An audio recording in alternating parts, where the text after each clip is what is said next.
tidak memberikan kuliah gitu.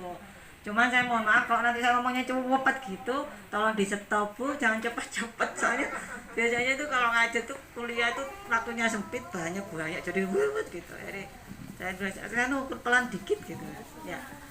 Slide 2 monggo Pak Kas. Jadi saya berbangga sekali pada saat saya memberikan ini, ternyata yang jadi operatornya pejabat struktural. Ya, ini adalah kesehatan reproduksi. Saya di atasnya itu kesehatan reproduksi wanita. Tapi karena ini promosi kesehatan, saya harus ngambil dari organisasi kesehatan yang berhak untuk memberikan definisi. Ya, tapi yang mereka berikan definisi adalah kesehatan reproduksi, artinya untuk pria dan untuk wanita. Ini saya kira penting sekali bahwa kita yang saya termasuk usia tua atau jadi mungkin saya lihat banyak ibu-ibu yang masih muda-muda gitu Bu. Jadi ini penting juga. Begitu juga untuk kita yang sudah sepuh ini yang punya anak gadis gitu. Jadi kalau menurut Kemenkes RI dia pasti merujuknya ke WHO. Jadi kira-kira sama. Yang dimaksud kesehatan reproduksi itu adalah keadaan sehat secara fisik, mental, sosial. Jadi tidak hanya karena dia tidak sakit saja, sakit secara fisik, tapi juga fisik maupun mental dan sosial. Kenapa? Karena ada suatu penyakit yang namanya psikosomatis, itu dia sebenarnya yang sakit itu adalah hatinya gitu ya, jadi kejiwaannya. Akhirnya keluarnya itu sebagai keluhan, bermanifestasi sebagai gejala. Gitu. Tapi setelah diperiksa nggak ada apa-apanya, normal semua. Nah itu biasanya psikosomatis. Kalau ini berjalan lama, itu nantinya juga mempengaruhi terjadi kelainan pada fisik. Karena itu Kemenkes RI merujuk dari definisi WHO, dia mengatakan kalau orang sehat, jadi saya bilangnya ini karena reproduksi wanita, karena prianya hanya beberapa. Jadi kalau wanita mau dibilang reproduksinya sehat, maka dia harus sehat secara fisik, mental, dan sosial. Artinya setelah itu maka dirinya yang sehat ini dari 3 aspek ini maka akan membuat organ reproduksinya itu sehat gitu. Baik sistemnya, baik fungsinya, baik prosesnya. Bedanya apa tuh sistem? Sistem itu berarti kalau kita lihat keseluruhan. Kalau fungsi ya sudah, fungsinya apa, dia organ ini fungsinya apa gitu. Nah itu yang semua bisa berjalan dengan normal, kira-kira begitu. Lanjut slide Pak E. Ini enggak usah gambarnya enggak usah dilihat Bu, ini enggak usah dipikir, ini bagian saya. Tapi kira-kira kalau panjenengan pirsa sebenarnya begitu rumitnya organ reproduksi yang diberikan Tuhan pada kita. Jadi dengan sistem, dengan pengamanan, dengan fungsi, dengan sebagainya lah yang sudah sempurna sebetulnya. Kalau panjenengan lihat itu ada yang merah, ada yang biru.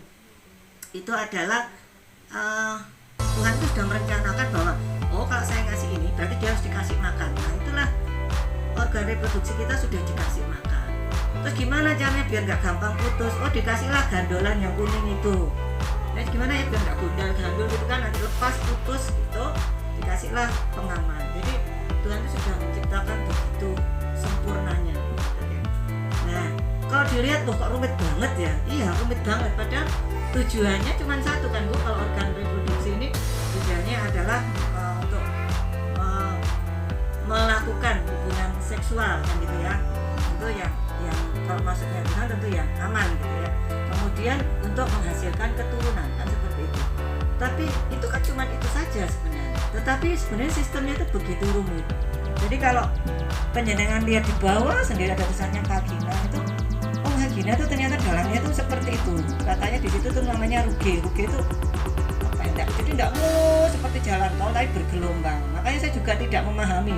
Kalau saya di WBB itu kalau meriksa tuh ada yang pasang laker, ada yang pasang kelereng gitu ya. Jadi biar gerunjal dulu, padahal lo dalamnya lo wis gerunjalan kan gitu. Saya juga tidak paham juga itu.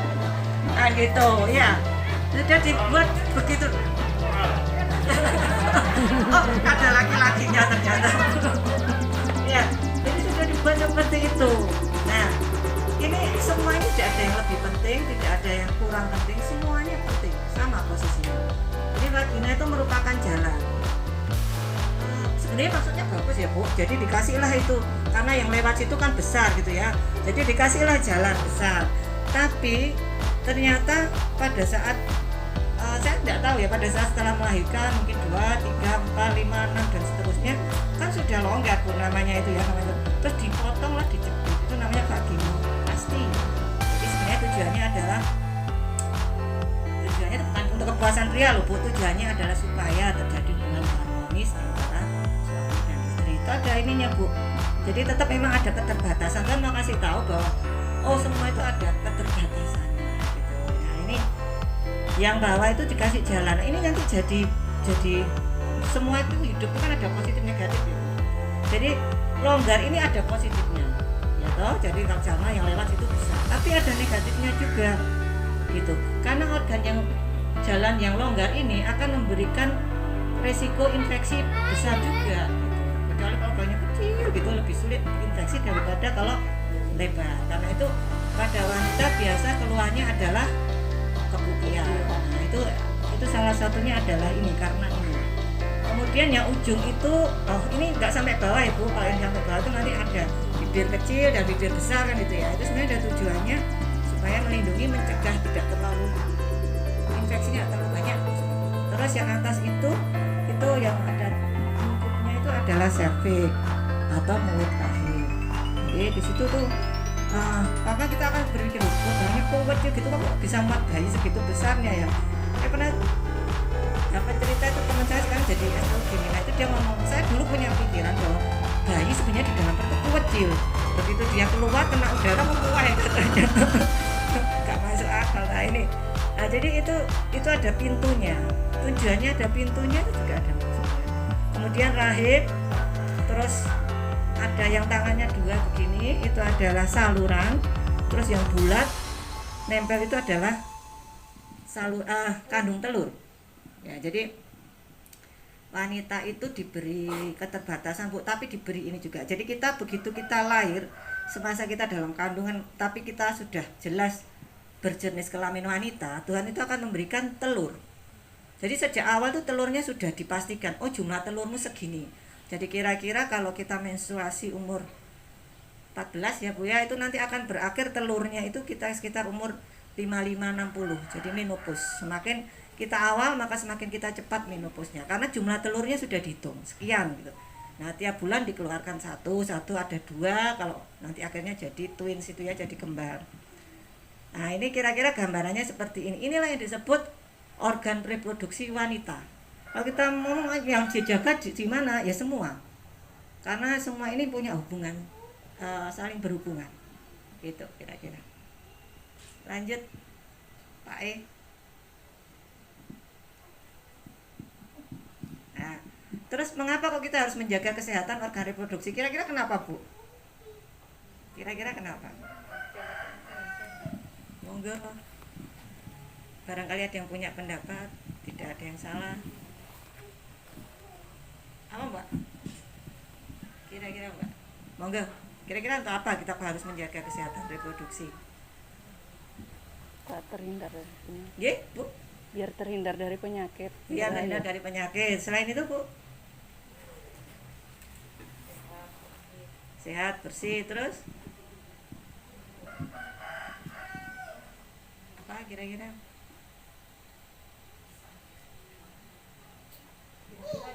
Iya, monggo. Buat kesehatan kedua orang tuanya dan keturunannya. Ya, oke. Betul semua. Ada lagi?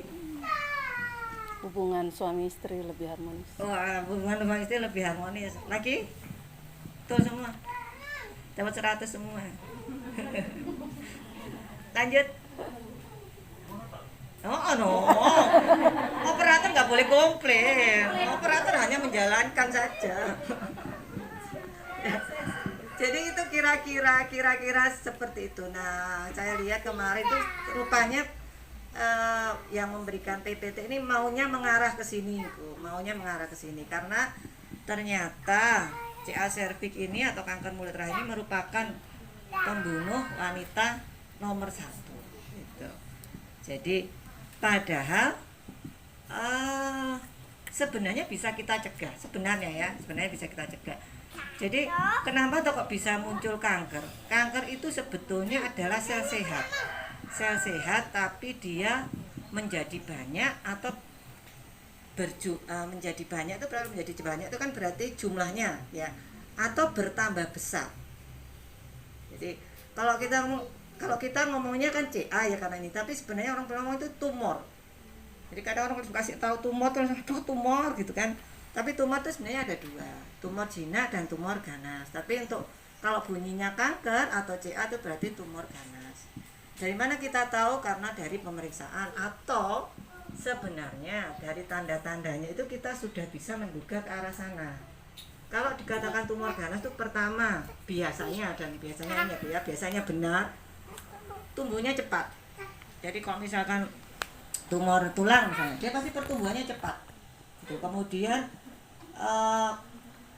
gejalanya itu berat. Gejala berat itu misalkan kalau CA ini ya, kalau kanker rahim ini misalnya kita mengadakan hubungan suami istri gitu sedikit aja dia akan cepat berdarah. Jadi lebih berat. Itu biasanya seperti itu kalau gambaran CA. Tapi kalau tumor jinak tuh bertahun-tahun baru gede gitu. Terus tidak berdarah, tidak apa gitu ya, terus masih bisa digerak-gerakkan. Nah, biasanya kalau kanker ganas itu sulit digerakkan. Jadi terfiksir namanya. Jadi kalau itu masih goyang-goyang seperti orang nyebut apa ya? Tumor jinak.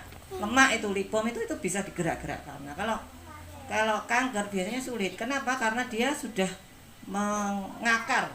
Jadi dia akan mengakar di jaringan sekitarnya karena dia mau mengambil makanan dari situ. Kemudian orangnya sendiri biasanya berat badannya turun secara cepat. Itu biasanya ganas. Nah, ini kira-kira pertumbuhannya tidak terkendali. Jadi sebenarnya kan kita itu sel itu tumbuh tambah ya, seperti kita kalau punya anak kan anaknya tambah besar gitu. Nah, tapi ada suatu sistem memang sudah dikasih sistem kalau suatu saat sel ini sudah sampai umurnya, maka dia akan dibunuh sendiri. Gitu, dibunuh sendiri oleh sel itu sendiri. Jadi seperti kita kalau kita sudah tua akan ada masanya kita meninggal. Nah, itu ada. Nah, cuman pada keadaan ini sistem itu nggak jalan. Jadi dia sel yang seharusnya sudah rusak, sudah diganti, ini tetap hidup, tetap bertumbuh gitu, bertambah besar, bertambah lama. Nah, yang rusak itu kan pasti yang sudah tua itu kan pasti sistemnya sudah tidak bagus. Nah, itulah yang nanti memicu timbulnya kanker. Lanjut. Kecepatan enggak, Bu? Oh, enggak, ya. Lanjut.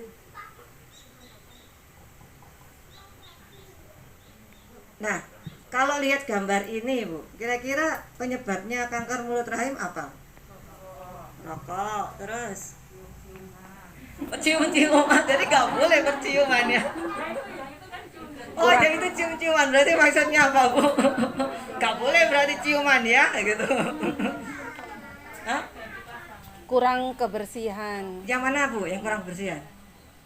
Oh, jadi itulah cara pandang kita terhadap sesuatu itu pasti berbeda-beda. Makanya tidak ada yang salah. Nah, jadi dari gambar yang satu bisa menginterpretasikan sebagai berciuman. Atau ada yang bisa membayangkan yang lain. Seksual bebas. Ada lagi, Bu? Yang pasti yang gambar 2 ya, Bu. Yang gambar 1 mah jelas loh. Hubungan dini. Enggak, tapi yang hubungan bebas enggak salah loh ya. Ya, kira-kira maksud saya itu hubungan dini gitu. Masih pakai pampers gitu tapi udah cium. Nanti kita bahas satu-satu. Terus yang bawah ini, Bu. Berganti-ganti pasangan. Gitu sampai pusing deh yang mana. Itu kalau di situ kan cowoknya 2, Bu. Bisa aja loh cowok tapi ceweknya yang banyak gitu. Ya, bisa aja. Terus yang mana, Bu? Ya, kenapa makanannya? Faktor makanan. Faktor makanan kira-kira ya. Kalau faktor makanan kira-kira apa, Bu? Makanan cepat saji. Enak wadah makanan cepat saji. Terus apa lagi? Ya? Penyedap rasa. Terus apa lagi, Bu? Ada lagi. Itu ada gambarnya wortel, ada gambarnya tomat, sayur dan buah. Betul, vitamin maksudnya vitamin dan mineral. Lanjut.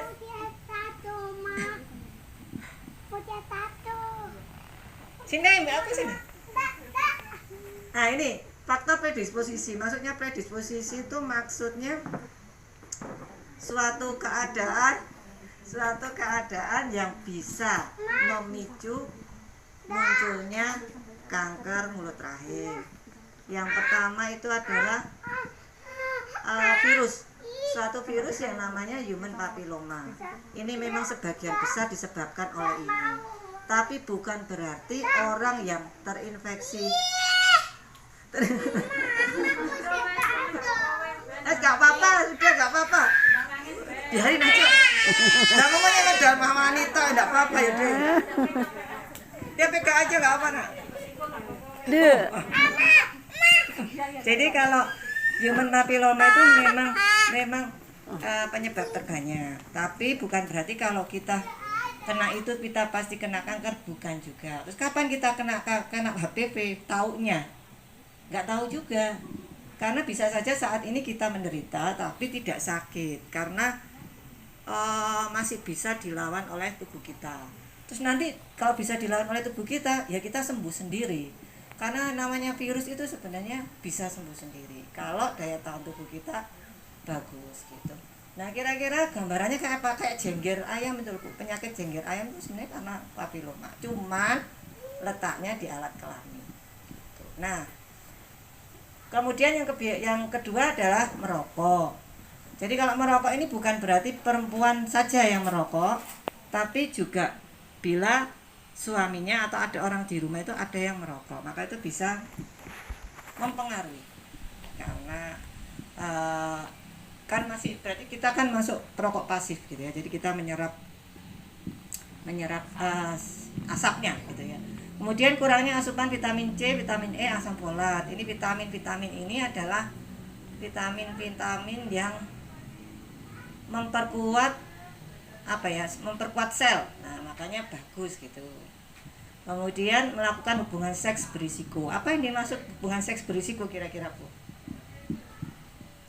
Apakah hubungan seksnya di tengah jalan gitu jadi berisiko ditabrak gitu? Kira-kira apa? Gonta-ganti pasangan. Gonta-ganti pasangan. Kemudian terlalu dini. Bebas. Pasangan dini. Pasangan dini, ya. Terus ya kira-kira begitulah Bu gitu. Jadi ada ceritanya begini Bu, kalau kita punya kalau kita sakit mempunyai penyakit seksual, jadi IMS, infeksi menular seksual. Padahal itu sebenarnya infeksi menular seksual itu bukan berarti kita berhubungan bebas, berhubungan sama sembarang orang, enggak. Itu memang normal. Contohnya adalah yang disebut Trichomonas. Nah, kadang kita suka keputihan toh Bu, keputihan terus sampai gatal sampai ternyata kita periksa itu karena ada parasitnya di situ, karena ada hewannya di situ. Nah itu sudah IMS. Jadi sebenarnya bukan berarti orang nak IMS mesti mesti disik nakal ini enggak, belum tentu juga. Itu tadilah karena anatomi kita, vagina kita itu lebar sehingga apa saja bisa masuk, ya kan? Jadi bisa masuk, mau kita lupa cuci tangan terus kita ke kamar mandi misalkan sudah kena, seperti itu. Nah kalau orang yang sudah pernah atau sedang memiliki IMS, maka dia mudah untuk terkena HPV, terkena kanker. Tapi biasanya infeksi itu infeksi tidak sekali ya. Kalau kita misalnya infeksi terus diobati sembuh, enggak ini. Tapi infeksi yang berulang, sering keputihan, enggak diobatin, terus lama-lama itulah akan timbul selnya jadi rusak, jadi kanker tadi. Hubungan intim pada usia dini adanya keturunan. Itu dua hal sebenarnya.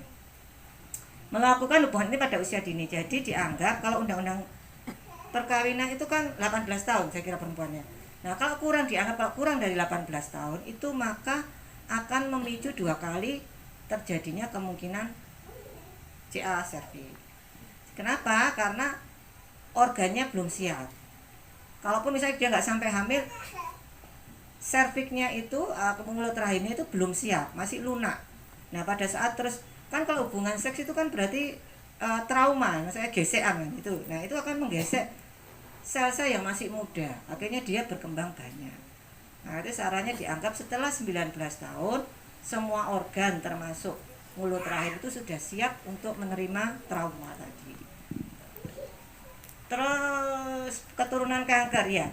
Kalau misalkan kita kanker apa saja, kalau misalkan biasanya mesti ditanya, ibu ada orang tuanya yang punya sakit kanker gitu, kanker payudara, kanker paru, kanker apa saja yang ada di riwayat keluarga, itu memang memperbesar kemungkinan terjadinya anaknya kena kanker. Tapi belum tentu kalau misalkan ibunya kena kanker terus anaknya pasti kanker, enggak juga. Tapi apabila ada, maka itu kemungkinan untuk terjadi, kemungkinan untuk mengalami itu lebih besar daripada orang yang tidak punya kemungkinan itu gitu.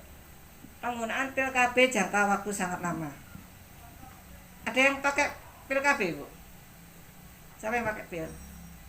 Ini khusus pil, bukan suntikan. Karena kalau sudah diteliti bahwa suntikan itu tidak, tapi kalau pil nggak ada ya, Bu ya, pakai pil ya. Oh iya, soalnya kalau pil itu gampang lupa soalnya. Kalau sudah lupa nggak bisa didobel, Mbak. Oh ya, sudah lewat masanya. Iya, jadi tinggal tunggu 1 bulan kemudian pakai stick gitu ya. Ya, kenapa pil KB itu kok bisa, tapi penggunaannya jangka waktu lama. Jadi penelitian itu meneliti ternyata setelah penggunaan pil KB lebih dari 5 tahun itu baru meningkatkan resiko ini. Kenapa? Karena di pil itu ada yang namanya hormonal estrogen dan progesteron. Gitu kan. Kalau estrogen dan progesteron ini mempengaruhi semua sel, termasuk sel yang ada di mulut rahim. Akhirnya kalau terus kena terus, nah seperti itu tadi, seperti kena infeksi terus, akhirnya dia jadi tambah banyak. Lanjut. Ini gejalanya, Bu, kira-kira. Yang paling sering itu kontak bleeding, jadi dia habis hubungan seks terus berdarah, merasa nyeri di pinggul, panggul gitu ya, itu yang sering itu. Awalnya mungkin keputihan. Keputihan itu kalau ibu pengen tahu ini sebenarnya keputihan biasa saja atau keputihan ada masalah, itu sebenarnya gampang.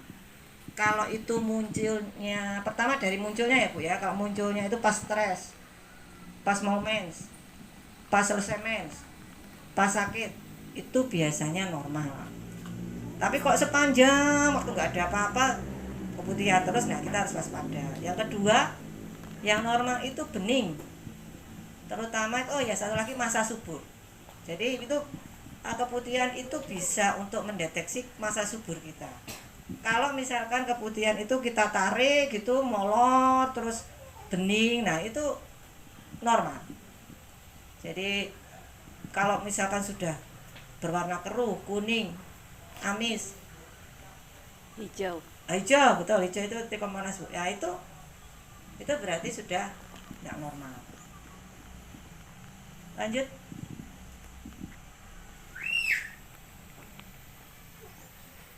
Halo. Ini stadiumnya aja, Bu. Kenapa kok bisa kayak gitu? Nah, kira-kira kalau yang makin ke sana itu sudah ada rapuh di mulut rahimnya, berarti kalau waktu kontak bleeding, waktu kontak seksual dia langsung merepul. Nah, munculnya sebagai darah. Itu yang sudah stadium lanjut, stadium 4. Lanjut. Bagaimana bisa mencegahnya? Gitu. Lanjut. Mana yang harus di ini? Hidup sehat, vitamin cukup, makan cukup, istirahat cukup. Nah, yang saya mau itu sama sebetulnya yang nomor 2 sama yang nomor 3. Hindari pembersihan bagian genital. Kan kita sering pakai sabun untuk membersihkan, membilas. Kemudian pakai apa tuh ya? Pembersih antiseptik vagina. Ya. Resik. Resiki, nggak boleh bunyi merek, Bu, nggak boleh. Oh. Gitu. Iya. Nah, ya pokoknya yang itu nanti dikira endorse kan. Nah, itu kenapa nggak boleh? Bukan tidak boleh, boleh. Siapa yang mau langit, nggak ada undang-undangnya. Boleh kita lakukan pada saat misalkan kita waktu menstruasi mau membersihkan, boleh. Tapi tidak boleh. Bukan hak saya melarang ya, Bu. Sebaiknya tidak dilakukan sepanjang waktu. Kenapa? Nah, yang di organ kita situ, Bu, sebenarnya kuman itu enggak semua jahat. Seperti orang kan, Bu, ada yang baik, ada yang jahat. Nah, kuman itu juga ada yang baik. Jangan dikira di tempat kita kayak kulit ini bersih loh. Ini banyak kumannya. Gigi kita banyak kumannya, tapi kumannya adalah kuman yang baik. Kuman yang baik bukan kuman ya Bu, jadi bisa kuman, bisa virus, bisa jamur, bisa itu semua itu ada di situ. Tapi dia baik. Dia baik itu dia membantu kita supaya jangan sampai kuman yang jahat itu tinggal di situ. Jadi wilayahnya sudah dikuasai, sudah diblok. Kamu dapat klotok, kamu dapat sukorame, kamu dapat, itu sudah dibagi sama dia. Nah, begitu kita pakai apa tadi, yang alat tadi, yang bahan tadi, yang obat tadi, itu mereka akan tergerus, hilang. Ya Bu, hilang. Akhirnya wilayah itu akan kosong. Sukorame kosong, klotok kosong, bandar kosong.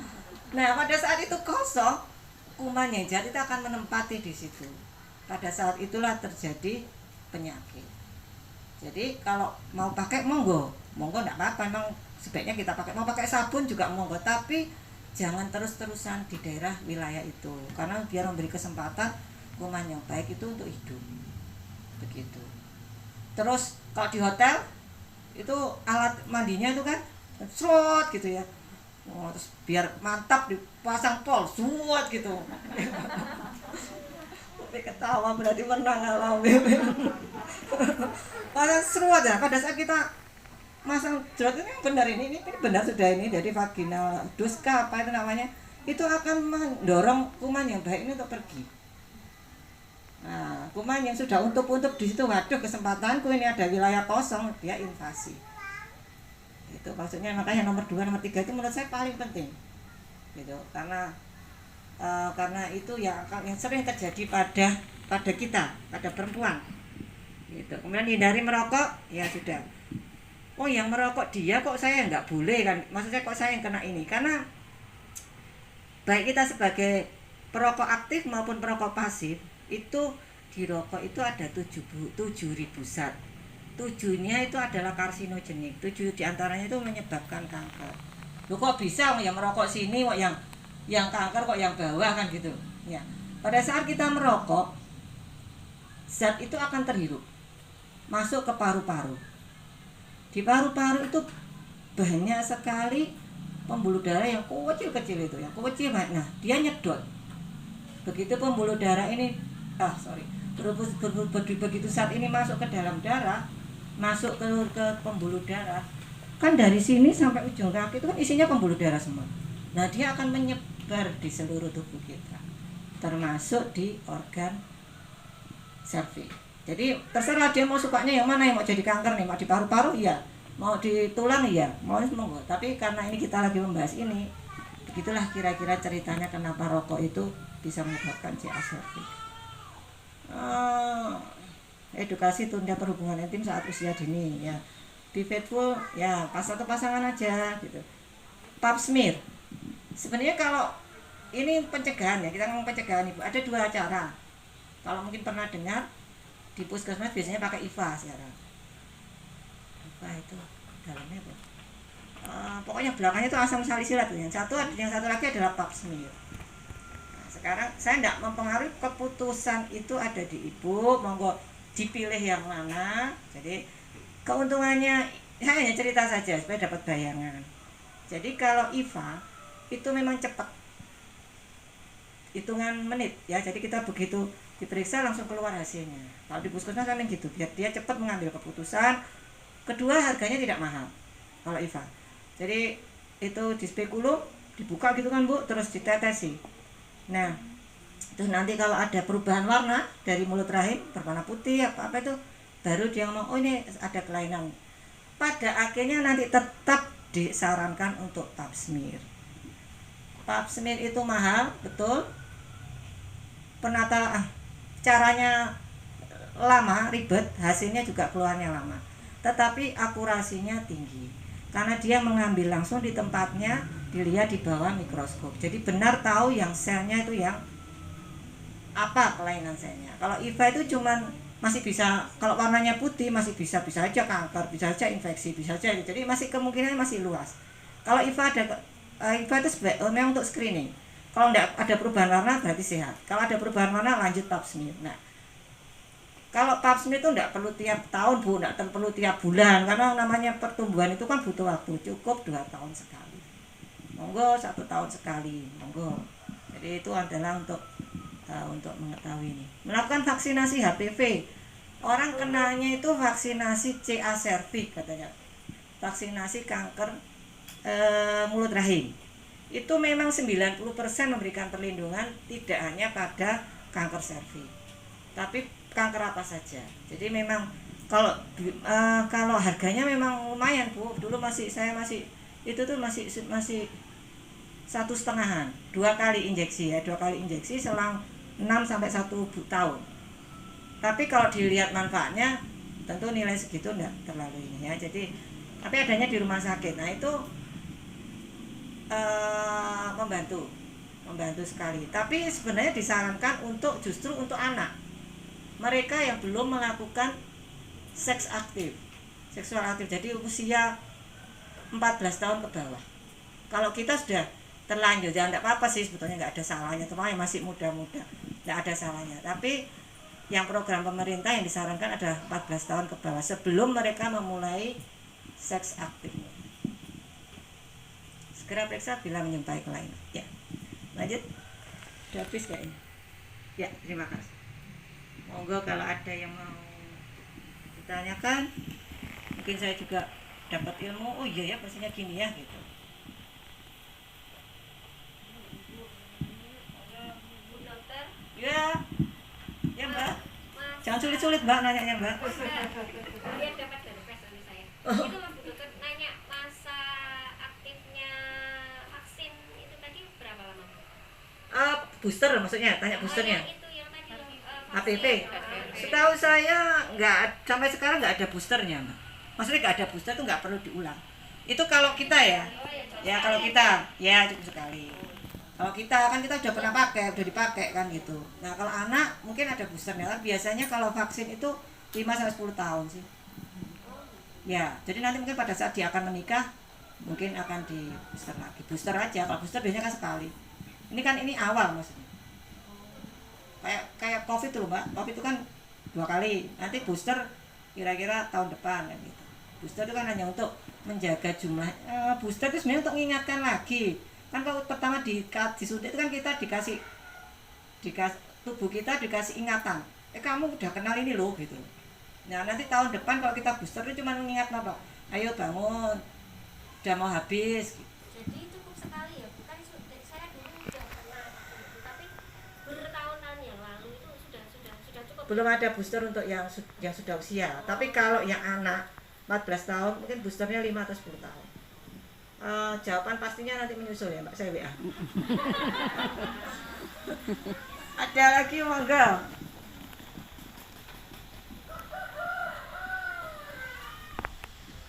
Nah, ini sering didengar kok ya Bu ya, yang gini-gini. Nah. Mungkin ada yang tanya vaksinnya itu bisa di mana Bu? Oh gitu. Di rumah sakit kayaknya kalau di Puskesmas belum ada, mungkin karena mahal dan belum ditanggung BPJS. Jadi bayar sendiri umum. Saya kadang tahu sekarang. Kalau memang pengen tahu bisa saya carikan informasi. Tapi dulu kira-kira 1,5 untuk 2 shot ya, 2 kali suntikan. 1,5 juta. Iya Bu, dulu Bu. Wah. Udah berapa tahun yang lalu. Sekarang mungkin bisa lebih murah loh Bu, bisa aja. Bisa lebih murah, bisa lebih mahal. Bisa lebih murah karena sudah banyak mungkin ya mereknya yang lain. Atau bisa lebih mahal karena banyak yang butuh. Di Ora Siva ya. Kalau rumah sakit besar biasanya ada. Monggo kalau nggak tanya yang ini nggak apa-apa, tanya yang lain-lain juga nggak apa-apa.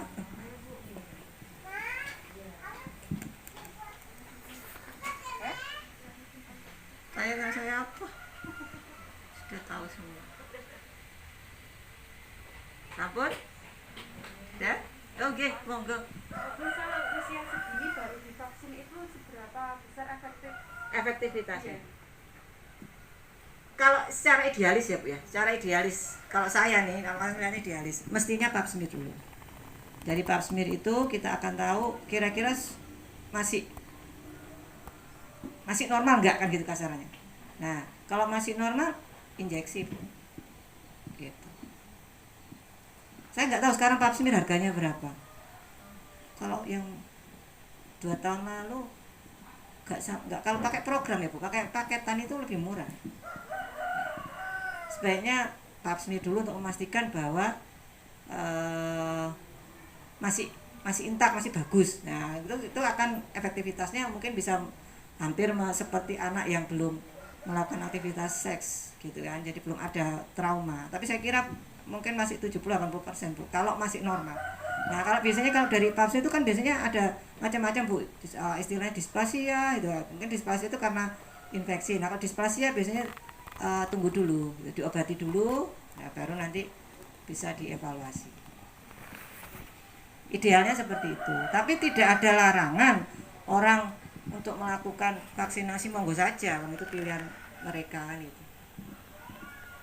Untuk pap smear untuk anak remaja apa bisa? Enggak boleh Bu, Ibu. Anak remaja itu maksudnya perawan kan? Iya. Kalau buka itu buka Iya, itu. salah darah kan, Justru nggak itu. boleh.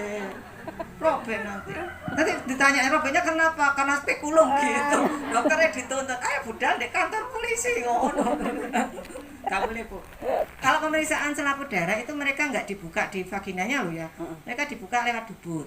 Jadi dari dubur dibukalah ke arah, kan bisa Bu, itu kan diongkek gitu loh. Nah itu akan terlihat. Tapi dokter nggak akan masuk ke situ meskipun dia ngomongnya, meskipun mungkin dia sudah tidak rawan ya, tapi kalau dia menyentuh masih gadis, dokter tidak akan melakukan. Lakukannya lewat dubur untuk mengecek. Nggak boleh Bu. Ada lagi? Wong nggih, monggo Mas, seneng saya nek tanya semuanya.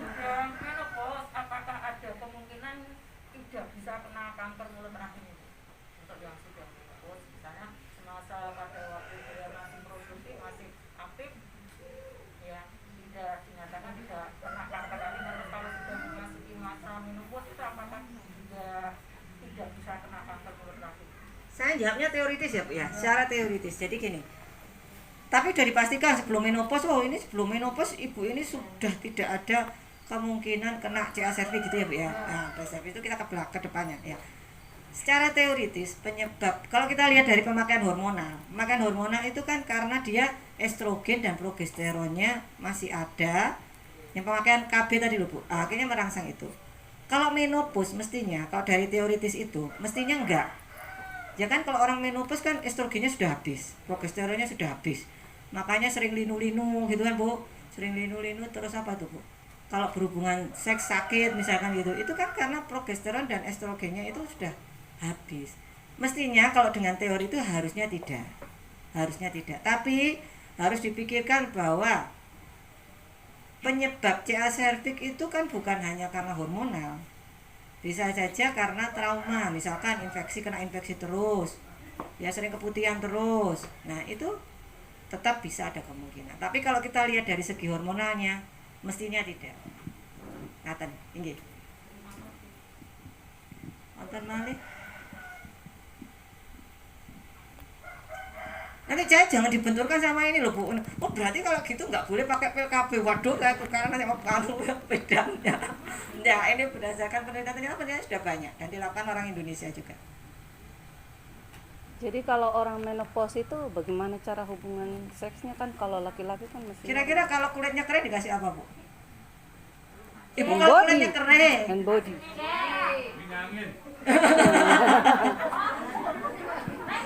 Ibu kulit kasih apa? Lotion. Nah iya, kasih lotion. Tapi lotionnya khusus Bu, jangan nanti marina dimasukin di situ. Nah itu loh yang pengalaman Bu. Sudah menopause dia Bu. Loh, bukan berarti kalau orang menopause itu enggak boleh seneng loh Bu. Boleh tetap. Ada 2 cara. Pertama itu pakai lotion itu ya, jadi pakai pelembab, pelunak, pelicin. Nah, ya ini berarti pernah pakai ini. Minyak zaitun. Pelumas. Yang kedua itu pakai hormonal Bu, pakai semacam salep tapi isinya estrogen. Oh, Ya, semacam salep isinya estrogen itu ada. saya kira nggak ada. Gitu. Atau disuntik estrogen. Jadi terapi estrogen lah kasarannya.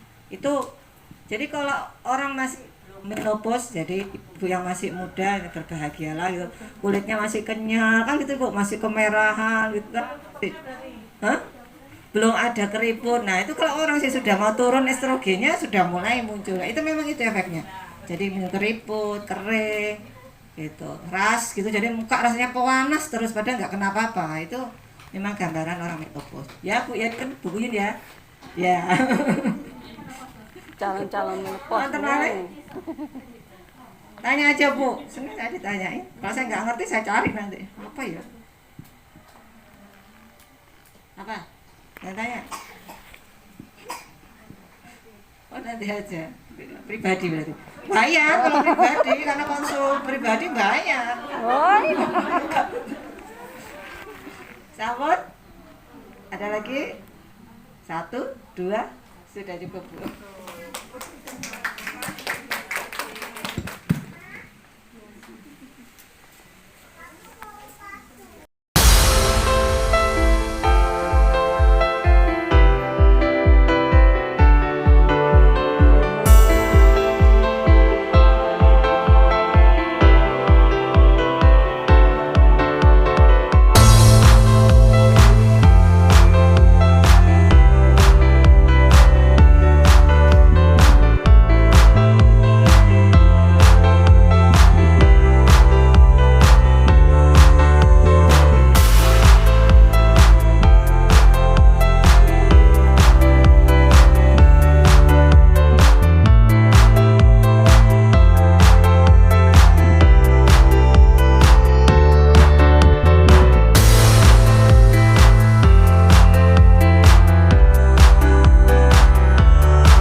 bulan saldo awal 4.500.000.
Selanjutnya yaitu pembacaan laporan-laporan.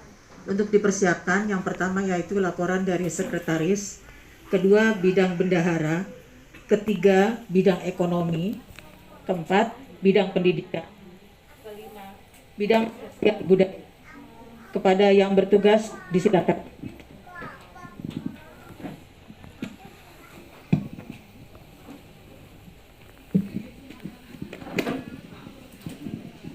Laporan temuan pengurus Dharma Wanita Lepas Kediri Sabtu 4 Desember 2021 bertempat di Saila Kuli Klodok Lepas Kediri. Acara dibuka langsung oleh Ibu Ketua dengan kesimpulan 1. Pada pertemuan Pipas Jatim bulan November yang dihadiri Ibu Ketua, bahwa Bapak Kakanwil sudah mengizinkan diadakannya pertemuan silaturahmi Dharma Wanita sesuai dengan kondisi dan situasi setempat masing-masing. 2. Pertemuan Pipas periode Maret 2022 di Korwil Kediri. Ketiga, pertemuan Dharma Wanita Lepas Kediri akan diadakan setiap hari Sabtu minggu kedua setiap bulannya. 4. Ada penambahan dan perubahan susunan pengurus, yaitu Ibu Suparji sebagai pengurus anggota bidang pendidikan, Ibu Mas Andi sebagai pengurus anggota bidang ekonomi, Ibu Soehartono sebagai Ketua Pengurus Bidang Sosial Budaya.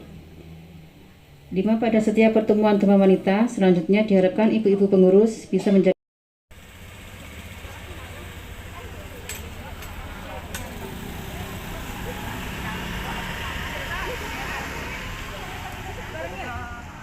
Enggak.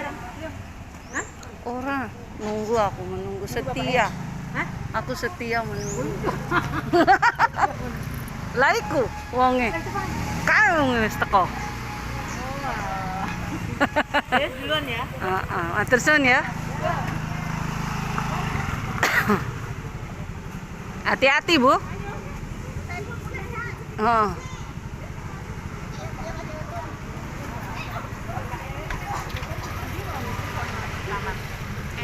Halo. Anu Kediri sing entuk Tulungagung. Ada. Ijol-ijol. Tak lebok nih YouTube loh itu. Tenan. YouTube. Nanti linknya saya masukkan di grup.